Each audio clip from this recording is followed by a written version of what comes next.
Inmates are now benefiting from specialized care at a recently opened infirmary at the Tamarind Farm Adult Correctional Center in St. Catherine. It's one of the improvements made to the Correctional Department following damning findings nearly 2 years ago about conditions inside some facilities.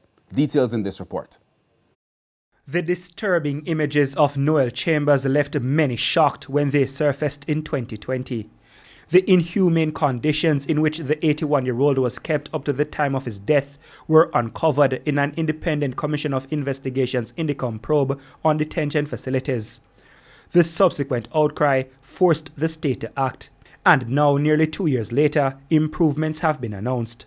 We opened a 25-bed medical center and infirmary located at the Tamarind Farm Adult Correctional Center in St. Catherine, the first of its kind.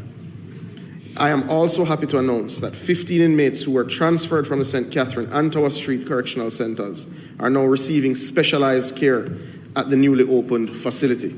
But that's not all.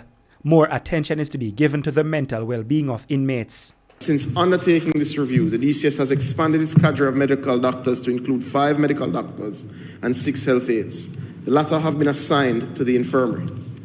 Additionally, approval has been granted, Mr. President, by the Ministry of Finance and the Public Service for the hiring of 12 psychiatrists and 10 psychologists to join the 2 psychologists currently on staff.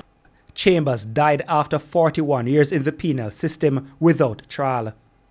Senator Samuda said considerations have been made to cover these circumstances going forward.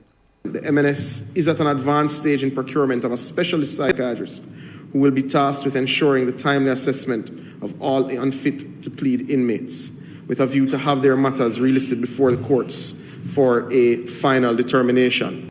Senator Samuda, who has responsibility for the correctional services, gave the update during Friday's sitting of the Upper House.